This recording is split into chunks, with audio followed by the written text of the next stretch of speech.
entretenimiento y mucho más. Todos los días, las 24 horas. Conexión Abierta. La radio de la Universidad Abierta Interamericana. Conexión Abierta.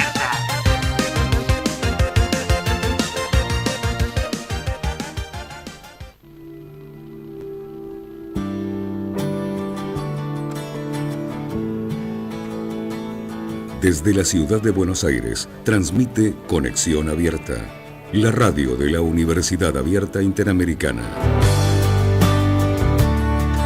www.conexionabierta.com.ar. Happiness, more or less, it's just a change in me, something in my liberty. Oh my mind. 24 horas online. But I'm a lucky man. Conexión Abierta. With fire in my hand. Donde vos estás. Bienvenido a Macro Connection. Macro Connection. El único programa de tecnología que responde todas tus dudas. Macro Connection. Con la conducción de Nicolás Giuffrida y Eric Stralge. Macro Connection.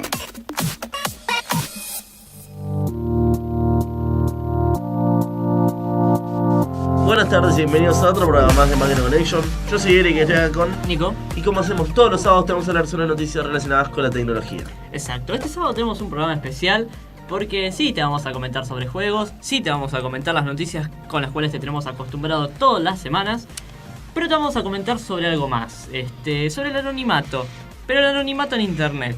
Cómo ser parcial o completamente anónimo en internet.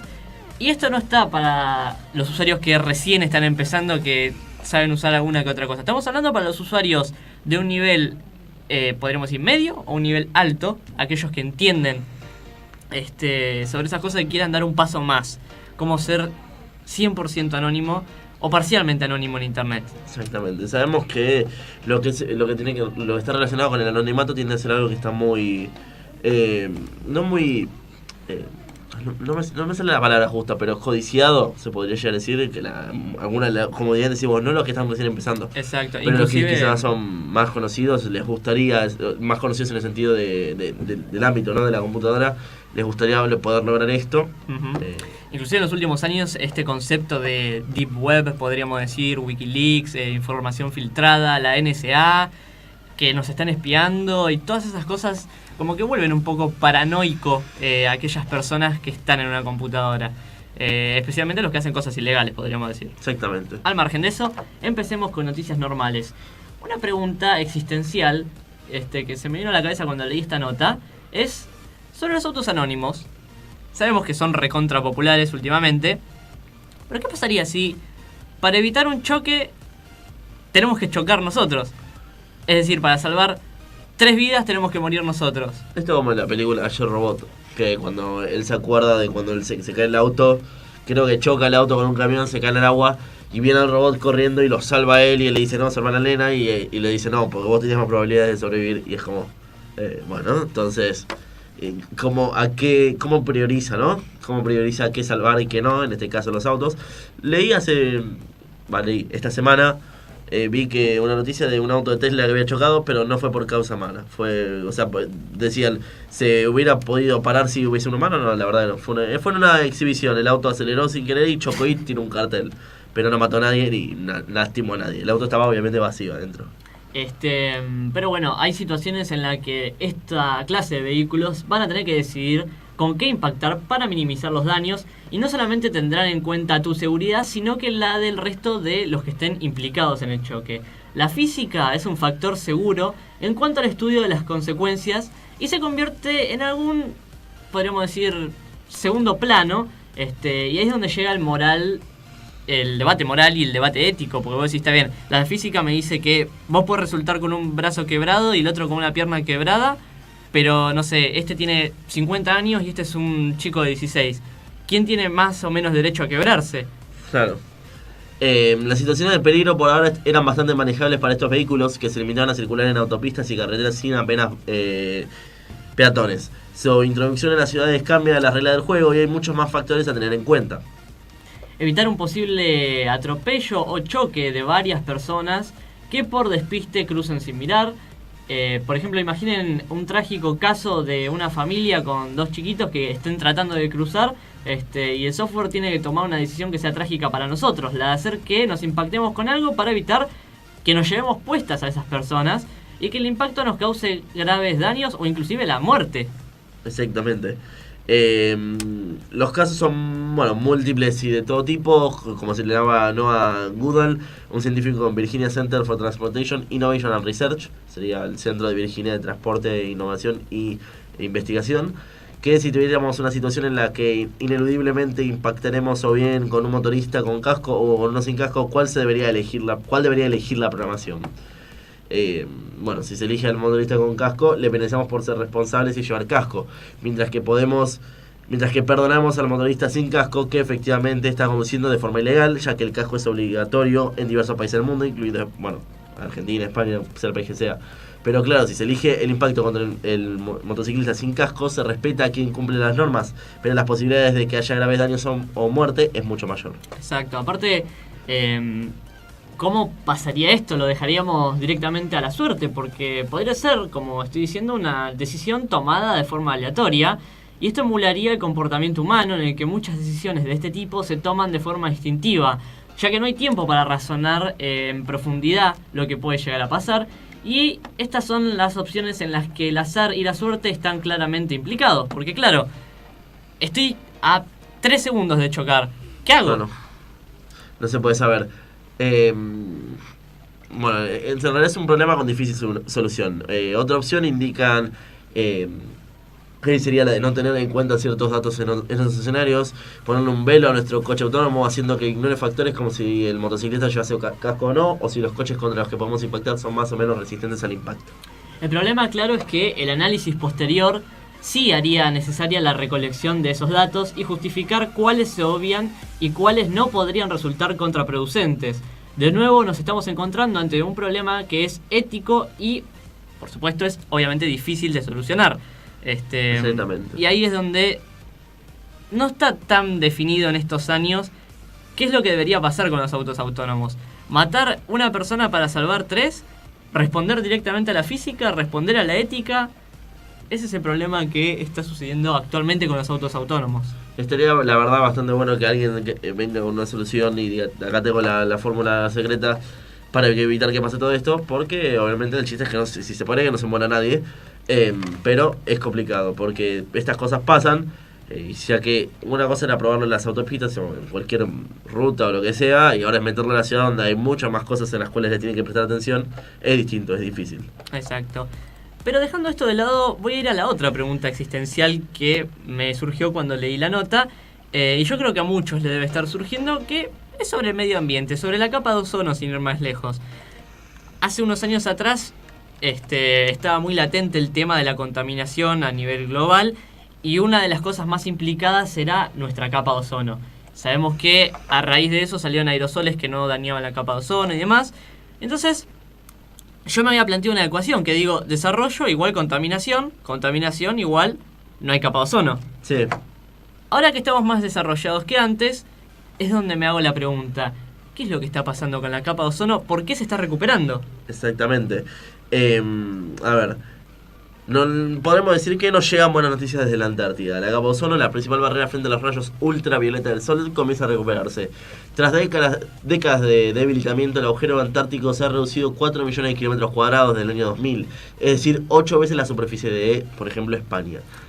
A principios del siglo, la capa de ozono alcanzó su superficie máxima con 25 millones de kilómetros cuadrados, y casi una década después de que entrara en vigor el Protocolo de Montreal, el mayor esfuerzo internacional para salvar la capa de ozono, la tendencia se ha invertido.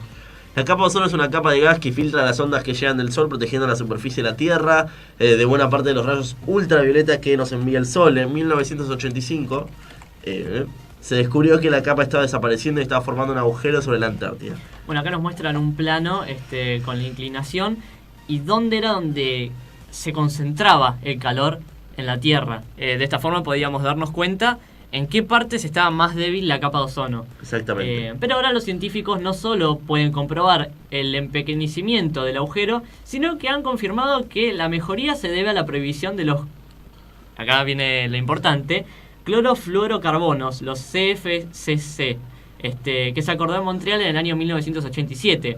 Estos, que hasta hace pocos años se encontraban en aerosoles, refrigerantes y productos de limpieza en seco, han jugado un papel clave en la erosión de la capa de ozono. Por eso fue lo que te había comentado, ¿viste? Que te comprabas un antitranspirante y te decía no daña la capa de ozono, por ejemplo. Claro. Así que bueno, solo podemos reconocer que son excelentes noticias, sobre todo tras descubrir el pasado octubre que el agujero de la capa de ozono volvió a tener un tamaño récord para esas fechas. Ahora los investigadores afirman que la erupción del Calbuco, un volcán del sur de Chile, contribuyó al crecimiento coyuntural del agujero, pero que la tendencia es a la reducción. Se espera que la capa de ozono se vaya recuperando, aunque muy despacio.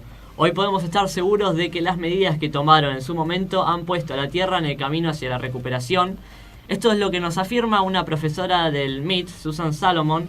Es una de las mayores expertas del mundo en este tema y es la directora de la investigación.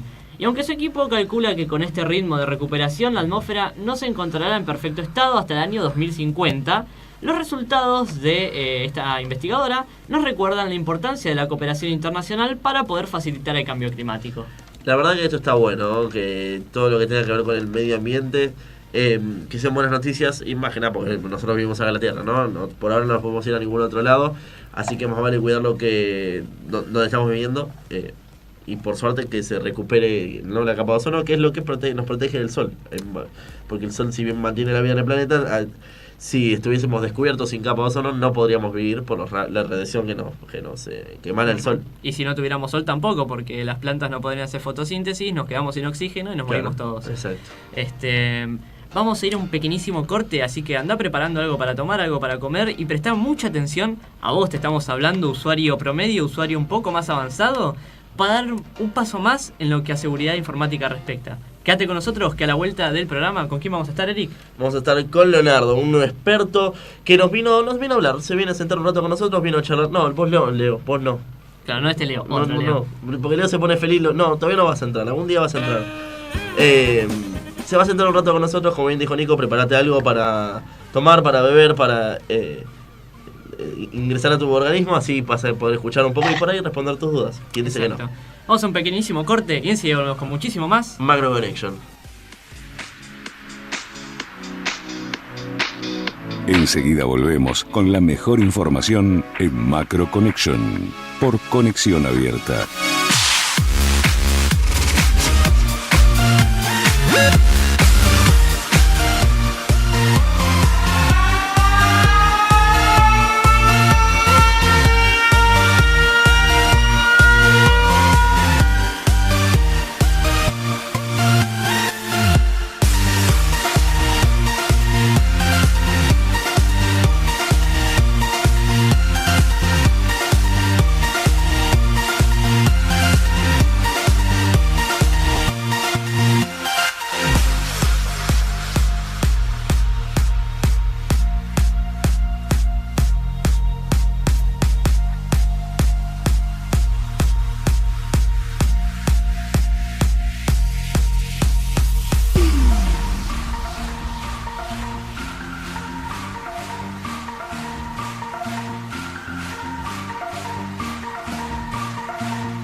con más Macro Connection.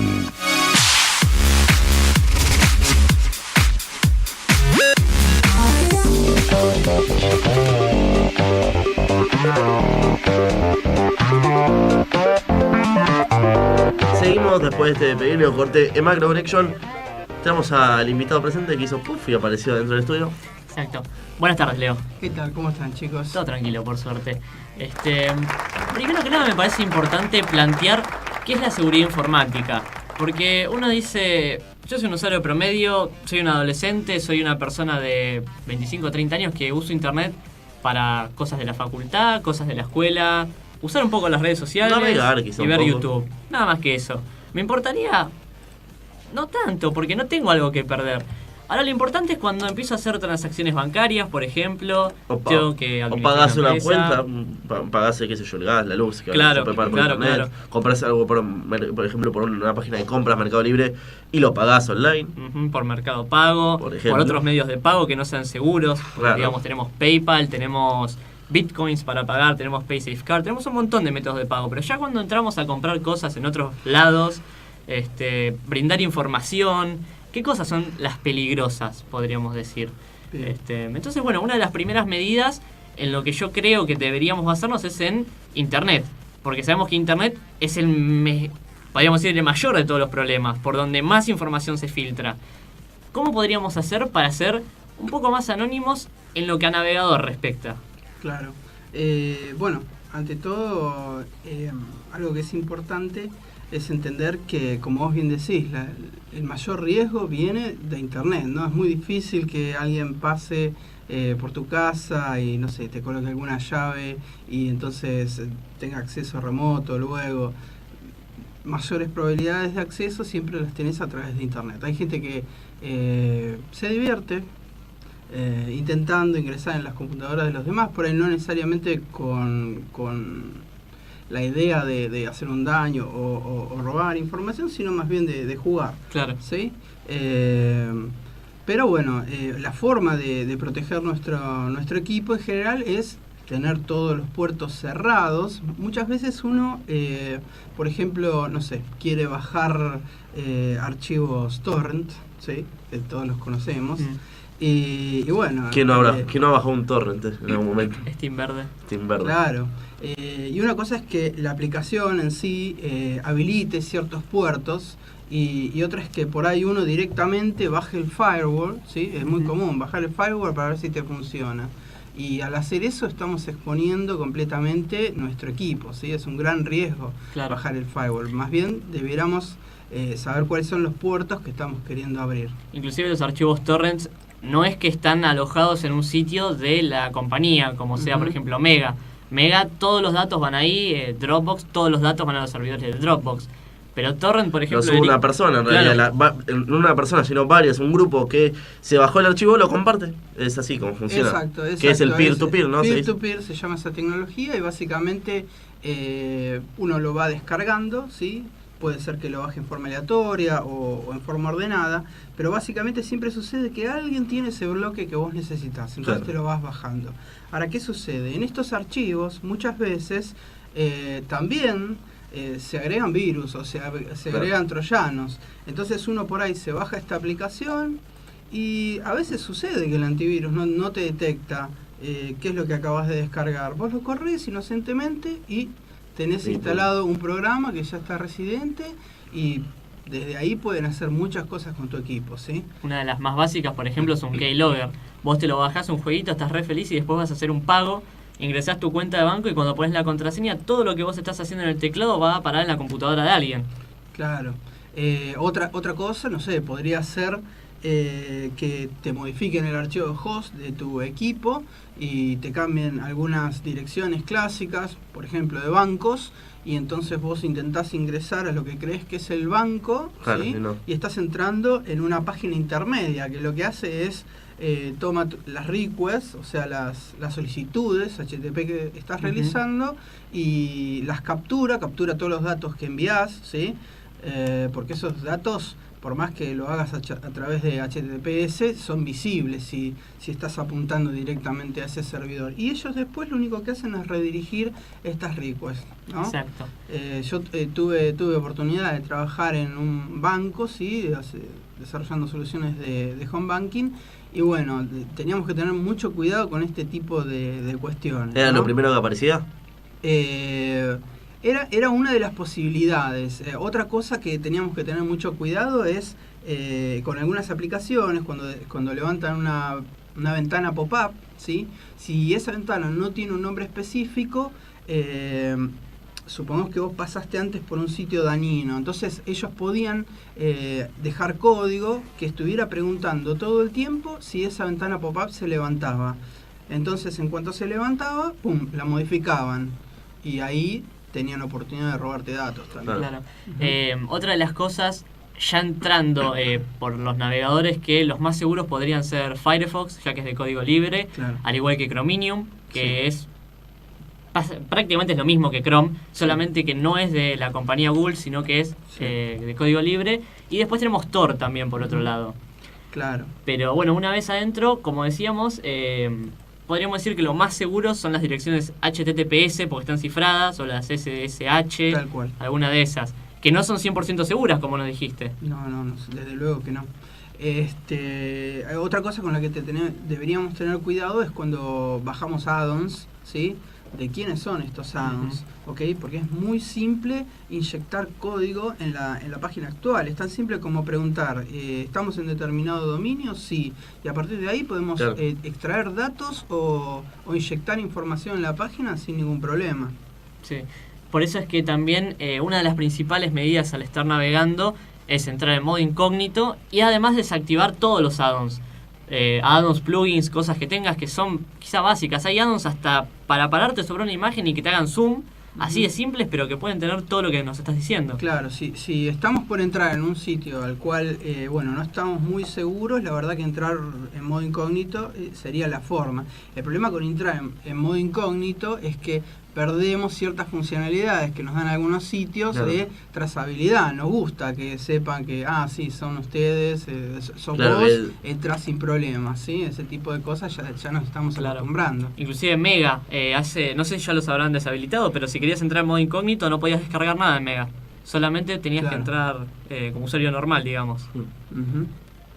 Es todo un tema, la verdad, esto del anonimato, porque a veces quizá algunas personas se vuelan paranoicas, o no sé si decirlo así, pero esto de estar constantemente, sí, a ver, hay gente, como bien decís vos, que lo único que quiere hacer es alguna maldad o quizá entretenerse, pero a veces hay gente que entra un poco del lado de la paranoia, ¿no? Y está constantemente como alerta a ver si pueden llegar a estar despiándome o sabiendo algo de mí o lo que estoy haciendo. Claro. Entonces quizá es como un poco de confianza, de tirarte al lance en internet y bueno, que pase lo que pase. Sí, lo más básico O sería... tener cuidado donde cliqueas, con lo que haces. Bueno, una tendencia interesante es que vos tenés la posibilidad de reportar algunos sitios que son dañinos, por ejemplo, ¿no? Ciertos websites que tienen prácticas que no son éticas, ¿sí? Y muchas veces, ahora hay una tendencia, ¿no? Que los browsers te avisan cuando estás ingresando y te dice, cuidado, este sitio es conocido por utilizar...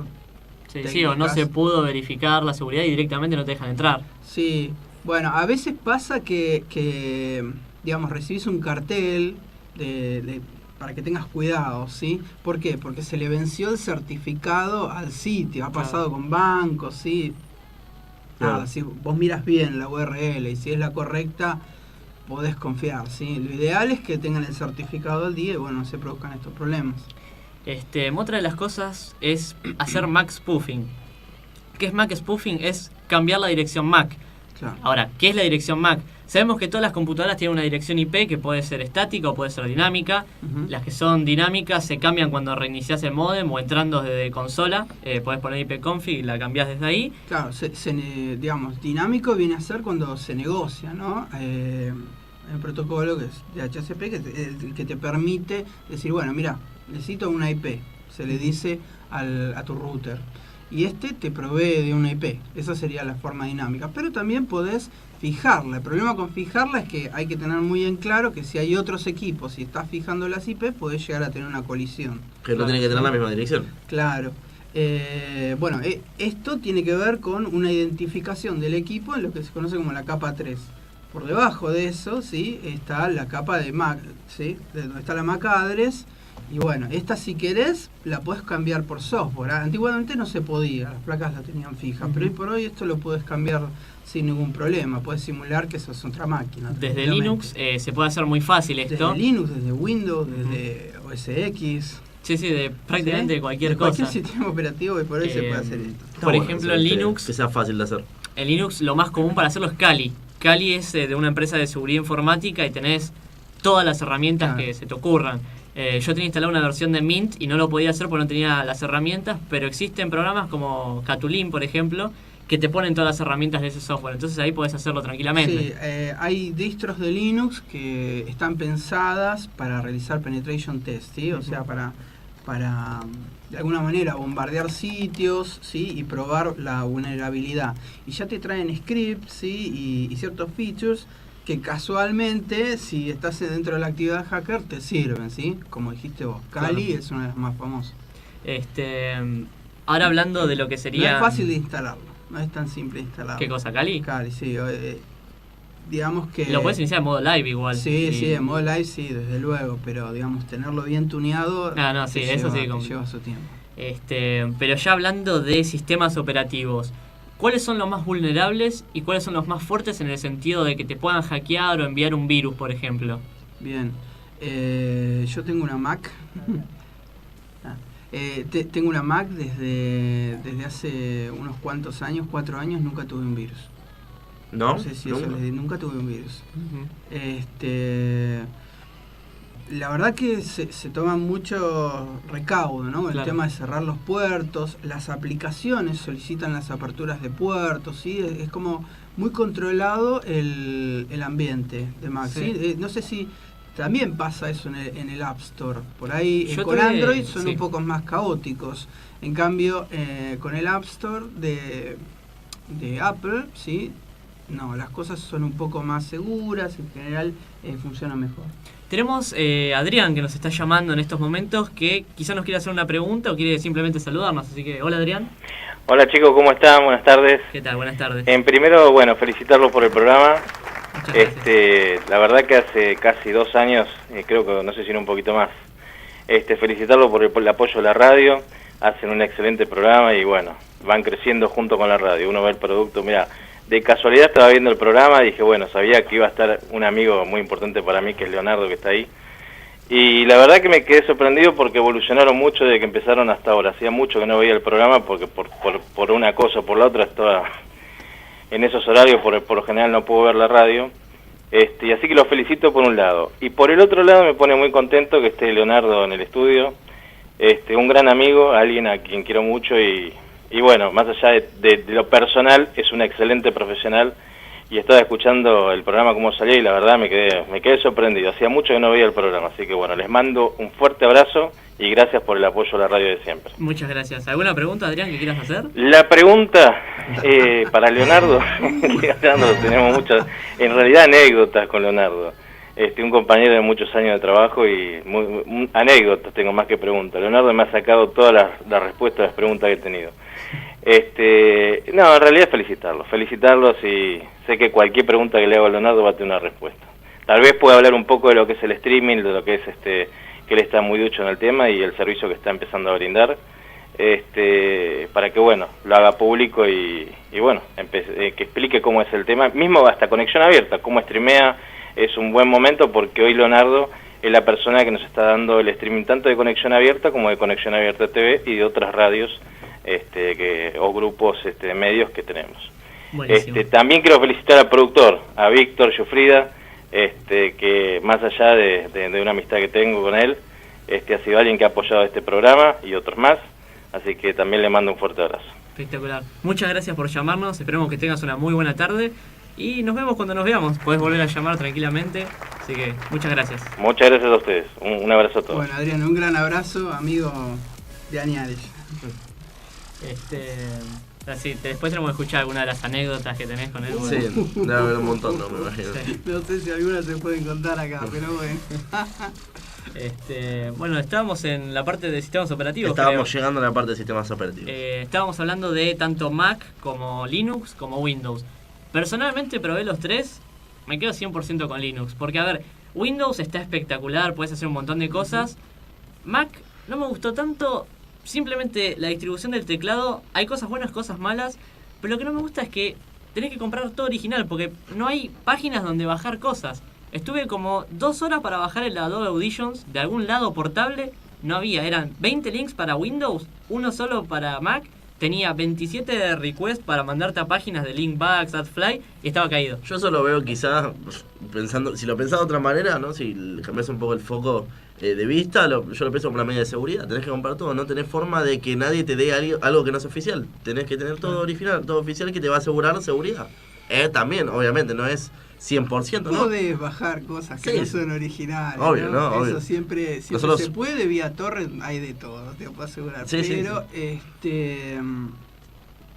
sí. es otro paradigma, ¿no? Es el paradigma en el cual pagás por el software que tenés, pero también tenés cierto nivel de seguridad.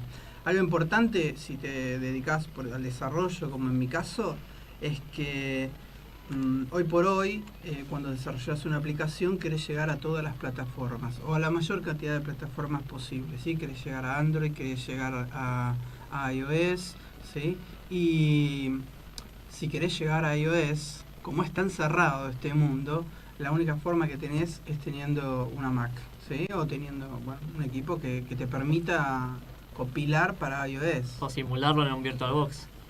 Sí, bueno, en algunos casos. Podrías, pero siempre vas a tener problemas. Siempre vas a tener problemas, ¿sí? Vos decís, por ejemplo, teniendo una Hackintosh, ¿sí? O algo por el estilo. Bueno, lo que pasa es que la licencia te dice que vos podés instalar el sistema operativo solo en un equipo Mac, ¿sí? de Apple. También ahí tenés un tema. Entonces, bueno, desde ese punto de vista te puede interesar tenerlo. Y estos son los únicos equipos que te van a correr todos los sistemas operativos. Vos con una Mac, por ejemplo, podés correr, como te decía, OS X, podés correr Linux, desde luego que podés correr en Linux, tanto con máquinas virtuales como tener una partición específica para eso, y aparte podés correr Windows, perdón. Yo he corrido Windows en esta máquina perfectamente y utilizando la aceleradora gráfica, ningún problema. Sí, es bastante... Tiene un costo elevado, desde luego. Sí, para empezar, Linux está muy bien. Sí, aparte Linux, en especial Mint o Ubuntu, tienen lo que se llama el mercado, por así decirlo, que es donde vos entrás y aplicaciones sencillas, editores de audio, procesadores gráficos, gestores de torrent, todas esas cosas las tenés a un clic. Te los baja y te los instala solo el sistema. Y después, bueno, tenés el tema de, no sé, archivos que estén en Windows, más que archivos, programas que estén en Windows. ¿Cómo hacer para correrlos en Linux? Porque no son compatibles. Tenés posibilidades de crear VirtualBox, tenés posibilidades de ejecutarlos con Wine, por ejemplo. Programar de consola es mucho más fácil en Linux. Cuando apretás 2 botones ya lo podés hacer prácticamente. Sí. Tiene muchas ventajas para los programadores y muchas ventajas quizá para las personas que recién empiezan. Yo se lo recomendaría porque hay personas que entran a internet y te cliquean todo te cliquean. Y algún que otro virus vas a descargar siempre. Con Linux quizá tanto no suceda. Claro, Windows, por otro lado, es una de las plataformas más atacadas. Sí. Porque es la más usada. Ataques, es la más atacada. Y aparte la que más encontrás en todos los equipos. ¿Sabes? Cuando a vos te venden una computadora, no te van a vender con Linux. No les conviene, aparte tienen arreglos con las licencias con Microsoft. Para obviamente. Lo que es equipos de escritorio es la más difundida. Sí. A nivel de servidores no, por ejemplo, Linux arrasa con todo, ¿sí? Si bien Microsoft viene haciendo cambios estos últimos años, ofreciendo su plataforma Azure, Linux domina el mercado de los servidores. Por ejemplo, acabo de entrar a una página que es para, digamos, de seguridad informática, para leer un poco y hacer algunas que otras preguntas, y ya directamente entras a la página y dice lo que sé de vos, ¿no? Y te pone la IP, te pone la Mac, qué navegador estás usando, qué sistema operativo, qué idioma, qué país, qué ciudad, dónde estás ubicado, información de tu proveedor de internet, todo te ponen. Sí, eso es muy simple porque cada vez que tu browser realiza una request, toda esta información va en el header de esa request, o sea, en la cabecera de esa request. ¿Sí? Inclusive la URL anterior en la que estuviste. Y que con eso muchas veces lo que hacen es hacer investigaciones de mercado. Claro. ¿Sí? Para saber, cómo están llegando a mi sitio. Claro.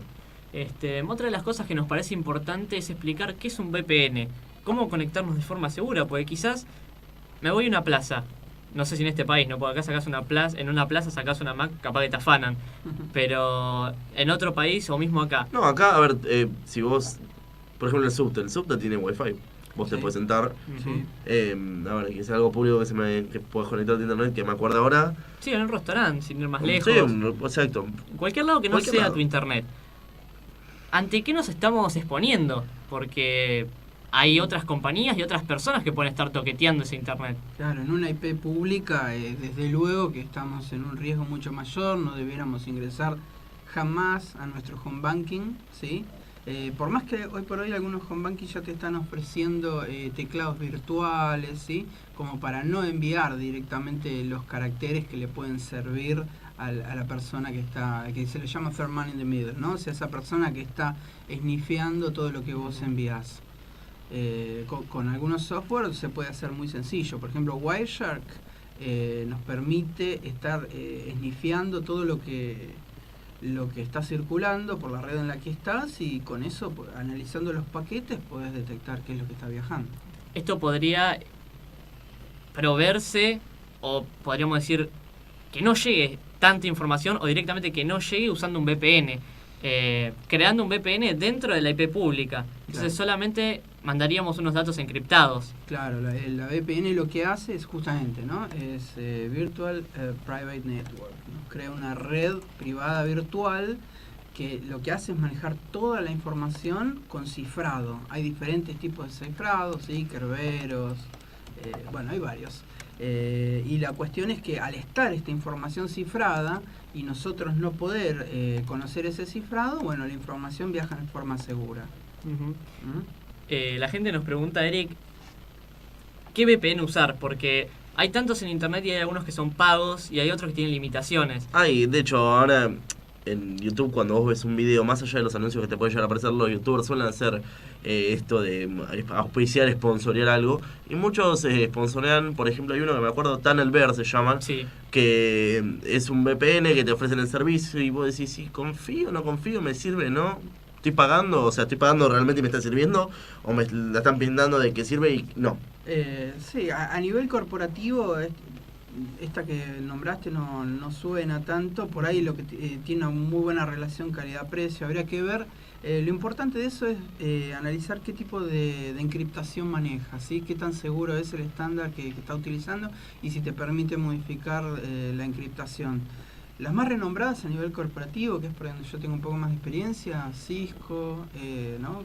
Sí. Citrix, esas vendrían a ser las más renombradas. Hay un inconveniente con el hecho de manejar VPN, y es que suele haber problemas de latencia, problemas de ancho de banda, se corta la comunicación. Yo he tenido oportunidad de trabajar, por ejemplo, para Estados Unidos y tener que comunicarme a un servidor remoto vía VPN. Nunca logré que funcione del todo bien, ¿sí? Más tomando en cuenta la calidad de las conexiones de internet que tenemos aquí en Argentina todavía, lamentablemente, por el tema de falta de inversión, ¿no? Claro. Es un trade-off. Si uno realmente necesita esta seguridad, tiene que ir por ese lado, pero sepamos que no vamos a ser tan fluidos ni tan cómodos como si no estuviéramos dentro de una VPN. Hay muchas VPNs que son gratis, como por ejemplo Hola, que es una de las más conocidas. Y aparte de poder encriptar estos datos, lo que podemos hacer es enmascarar, podríamos decir, nuestra dirección. Entonces podríamos estar conectados como si fuéramos de Inglaterra o como si fuéramos de Brasil, siendo que estamos acá en Argentina. Yo me acuerdo que se empezó a usar porque había páginas que te dejaban acceder solamente si eras de determinado país. Y ahora sigue estando la prohibición de contenido por región. Si, por ejemplo, en Argentina no puedes acceder al contenido, por ejemplo, de Estados Unidos, sin ir más lejos. Claro, hay muchos, hoy por hoy hay muchos servicios de proxy, ¿sí? Que uno puede contratar y los utiliza ellos de intermediario. Entonces puede tener una IP de Estados Unidos o donde quiera, inclusive algunos te permiten seleccionar con qué origen, y de repente te das cuenta, por ejemplo, que empresas como Netflix dan un servicio diferenciado dependiendo del tipo Sí. del origen del Sí, usuario. YouTube también tiene videos Sí. prohibidos por región. Ni siquiera cómo estás registrado, directamente por la IP del usuario. Me ha pasado que, bueno, los he probado y de repente veo un montón de contenido que no tenía disponible con mi IP de Argentina, ¿no? Claro. Y ahora ya pasando a la parte de instalar un software. Si tuviera que instalar Linux, ¿cuál Linux instalaría? Porque hay millones de distribuciones de Linux. Hay muchas que son populares, muchas que no son muy conocidas, muchas que sirven para determinadas cosas y muchas que quizás no sirven para lo que querés hacer. En cuestión de seguridad, ¿cuál instalarías, por ejemplo? Bueno, como dijiste antes, Cali, es una muy buena. Lo que pasa es que es para expertos, ¿no? Hoy por hoy Ubuntu anda muy bien. Te tendría que preguntar, o sea, esta pregunta que me haces es específicamente para un equipo de escritorio, ¿sí? Claro. Tu máquina. Y hoy por hoy Ubuntu es una bastante recomendable, ¿sí? Sí, te diría que esa, sobre todo por la sencillez, ¿sí? Unity es muy sencillo de usar, va muy bien, no vas a tener mayores problemas, los puertos están cerrados en general. Ya después para servidores se suele utilizar otras distros, Red Hat, a veces Fedora, CentOS, Sí. está ahora muy en boga, ¿sí? Pero no está tan orientado al usuario final, está más bien orientado a quien quiere montar aplicaciones sobre esa distro. Hay una distribución que se llama Tails, que es muy conocida, por lo menos por lo que afirman los usuarios, en lo que respecta a seguridad informática, Ujú. porque es una de las menos vulnerables en el mercado, podríamos decir, de Bien. distribuciones.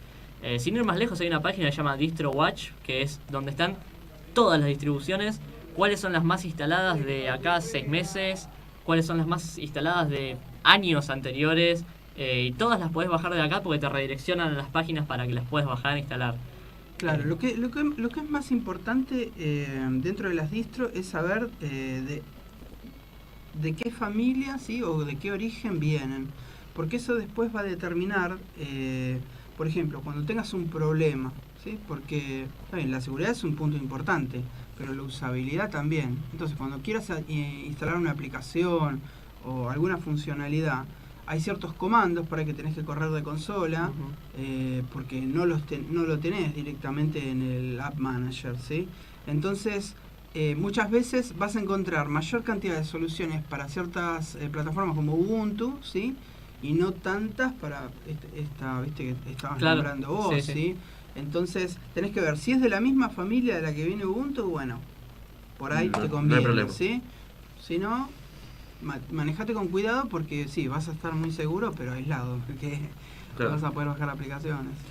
Ya para ir cerrando, hay mucha gente que tiene, por ejemplo, un dual boot, que vos tenés tanto Windows como Linux y podés iniciar uno como otro, porque capaz que estuviste toda tu vida usando Windows, querés aprender Linux, pero no lo querés usar ya No te animás del 100%, todo. claro. Ujú. Esa es una buena opción, y si no, bueno, crear una VirtualBox dentro de Linux ya instalado como predeterminado. Pero bueno, eso como para usuarios intermedios que quieran un pasito más, no mucho más de lo que pudimos explicarles, ¿no? Porque no somos ni hackers, por lo menos no nosotros dos, No. ni expertos No informáticos. sé, Leo, si ahora nos estará robando información. No. Sí, es muy común tener una máquina con multiboot, ¿sí? Lo que hace es crear una partición en la cual levanta un pequeño sistemito operativo, si se quiere, que lo que te permite es decidir, vamos a correr con esta partición o con esta otra, ¿sí? Eso es un poquito más riesgoso que, no sé, correr con un Live CD. Claro. Correr con un Live CD sería la forma más sencilla y más segura de probar, por ejemplo, una distro de Linux.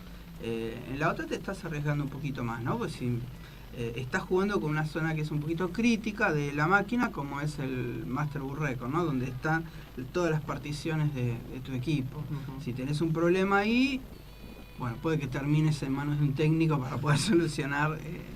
Sí, si no, habría que hacer un formateo a Claro, bajo y se nivel, queda por con la ejemplo. partición.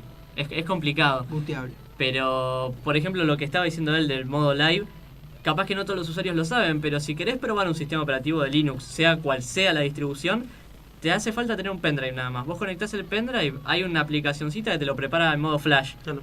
Vos cargas la ISO, que vendría a ser como si tuvieras el disco dentro del pendrive. Lo conectás y ya podés usarlo en el sistema. No te deja hacer algunas funciones porque no está instalado, pero sí te lo deja correr. Pero podés hacer lo básico, probarlo un poco para Exacto, por lo menos sí, verlo, ¿no? Si tenés alguna duda. Pero bueno, ya con esto cerraríamos. Igual, comentanos, Leo, cómo es el tema del streaming de tu emprendimiento, que te está yendo bastante bien. Bueno. Gracias, chicos, por hacerme acordar de esto. Bueno, desde hace algún tiempo hemos comenzado a dar servicios de streaming, sí, básicamente, como todos saben, le da la posibilidad a radios como esta, o inclusive a canales de televisión, de generar contenido y subirlo, y entonces nosotros desde MG Multimedios lo que hacemos es encargarnos de distribuir esta señal, ¿sí? Soportamos la carga de todos esos usuarios que intentan conectarse, porque si desde una computadora de aquí a la radio directamente quisieran tomar eso, ¿sí? El ancho de banda que se consumiría sería muy elevado. Bien. Para eso se utiliza un servicio como este, que te permite distribuir la señal. En nuestro caso tenemos la capacidad de manejar video hasta Full HD, si quisiéramos. En realidad podríamos manejar más, 4K, ¿sí? Pero hoy por hoy, si bien nosotros estamos en capacidad de transmitir a 4K, No es necesario, no hay mucha soporte, diría. No, aparte el stream consume más internet de lo que está, de la persona a la que está viendo. Por ejemplo, no es lo mismo ver un video en Full HD que ver un streaming en Full HD. tal cual. Y sí, tenés que calcular más o menos 1 mega, 1,5 megas, ¿sí? O hasta 2, si te querés una buena calidad por usuario. Con lo cual, si tenemos 1000 usuarios, ya nos vamos a 1 giga por segundo que tenés que estar transmitiendo, ¿no? Es todo un tema. Como les decía, sí se podría enviar imágenes de mayor calidad, pero después el usuario promedio no podría consumirlo. ¿Por qué? Porque hay una desinversión total en redes en Argentina todavía, ¿sí? Entonces, sí estamos teniendo muy buenos resultados en transmitir hasta en HD. Y además tenemos la capacidad de enviar imagen de menor calidad si necesitamos, sí, imágenes o audio, lo que quisiéramos, de menor calidad, como para que dispositivos que por ahí están conectados por lo que sería la red, digamos, 3G, puedan hacerlo también. Claro. Esto se está viendo mucho en el tema de los esports. Sabemos que tanto League of Legends, Dota, el CSGO, digamos, los juegos más populares hoy en día hacen streamings, y no necesariamente por Twitch. Hay otras plataformas como Subu, por ejemplo, otras del LoL que me habías comentado. No, lo de LoL la mayoría se van por Twitch, o sea, usan Twitch como plataforma de streaming. O sea, ahora está la de YouTube Gaming, que es la plataforma que sacó para streamear juegos, YouTube, desde la computadora obviamente, que bueno, trata de hacer la competencia a Twitch, pero hasta ahí. Claro, con Claro. YouTube por ahí a veces hay algunos inconvenientes que tienen que ver con temas de copyright. Por ahí justo suena un tema musical de fondo y bueno, tenés un inconveniente con eso, ¿no? Sí, yo sé que en Twitch no hay problemas de copyright porque depende, o sea, si no queda grabado y al no quedar grabado, lo que pasaste en directo pasó, entonces no te van a estar constantemente revisando. Eso es lo que sé cómo funciona Twitch en ese sentido. Exacto, igual es jodido en el tema de estás haciendo tal juego y tenés que poner estoy streameando tal juego, no puedo poner tal otro porque te pueden banear. Sí. Y es más jodido en el tema de los strikes. Quizá YouTube es más permisivo en eso, pero Twitch te banea. Sí, bueno, no por- sé hasta qué punto YouTube también. Sí, bueno. Algo interesante de estos medios digitales, ¿no? Que, bueno, podemos estar viendo contenido multimedia que a nosotros nos interese, y como sabemos muchas veces, bueno, se vive también de la publicidad. Sí. El tema es que la publicidad en estos casos, ¿sí? Puede ser dirigida, o sea, puede ser publicidad que a vos realmente te interese, en función de cosas que estuviste buscando antes, Claro. y no estarte comiendo un comercial, no sé, de pañales por ahí. Para Claro, ustedes YouTube es lo hoy que por hace. hoy no tiene interés. ¿Sí? Claro. Y justamente YouTube es un gran caso de esto, ¿sí? Esto pasó hace unos años atrás que, por ejemplo, vos eras argentino y te ponían la publicidad de una sopa rusa. Claro. No- Hola, estoy tenía acá en nada que ver. Argentina, claro. Claro. O, por ejemplo, cuando estamos cerca de elecciones, es muy común ver todos los spots publicitarios Claro. políticos, ¿no? Claro, ¿Por qué? Porque uno es de una IP claro, de está en Argentina. por ahí, sí, o de algún país en que se está votando. Buenísimo. Última pregunta y vamos al corte. ¿Cómo hago para contratarte? ¿Dónde te llamo? ¿Dónde te mando mails? Ah, muy bien. Bueno, en mgmultimedios.com directamente ingresan en la página y ahí van a encontrar datos para contactarnos. Buenísimo. Tan simple como eso. Así que bueno, gracias Leo por venir, de verdad No, muchas por gracias. favor, gracias a ustedes, la verdad que lo pasé muy bien.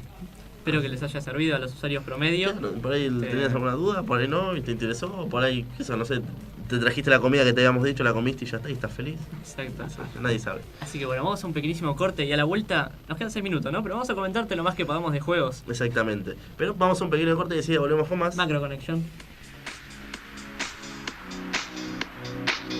Enseguida volvemos con la mejor información en Macro Connection por Conexión Abierta.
Con más Macro Connection.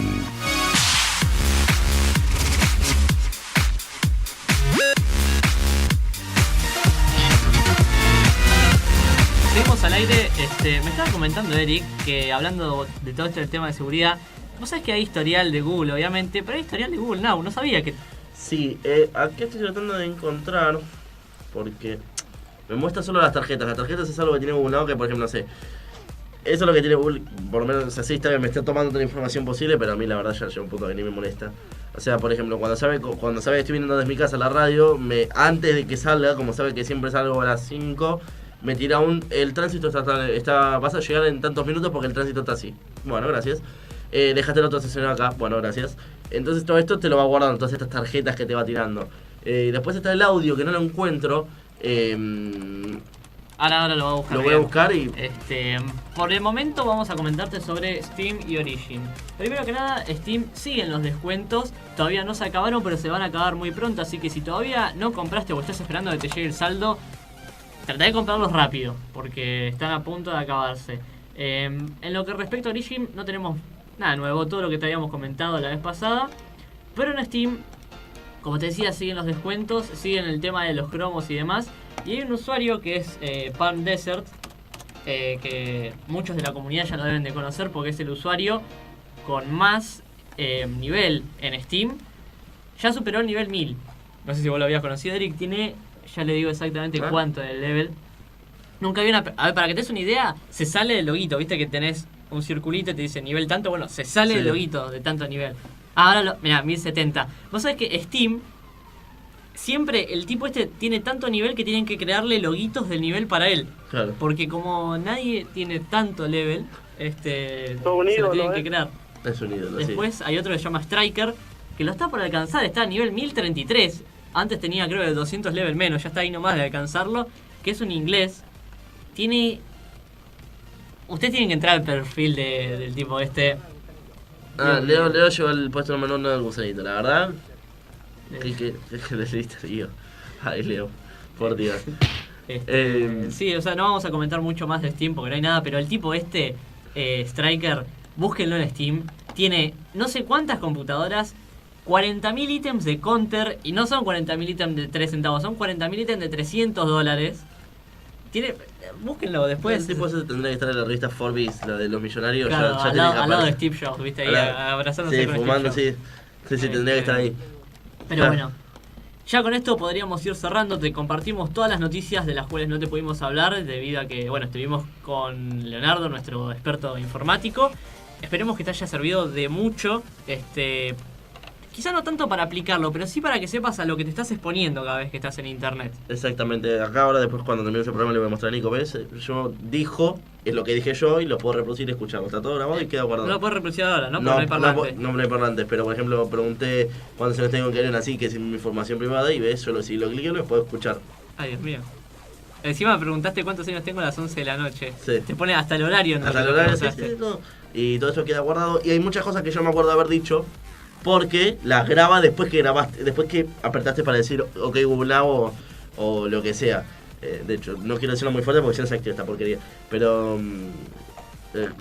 dijo que te estabas tartamudeando ahí, te agarró una embolia, dijo... Porque no tomas... Cuando yo sigo hablando, no es que le estoy preguntando algo. Por ahí estoy hablando con una persona o pregunté algo. Entonces, pero bueno, vamos, ¿no? Porque nos corta la cabeza, si no. Nos vemos el sábado que viene con más. Macro Connection. Esto fue Macro Connection. Todo lo que necesitas saber sobre tecnología con Nicolás Giuffrida y Eric Sdralge. Escuchanos el próximo sábado de 18 a 19 por Conexión Abierta, la radio de la UAI.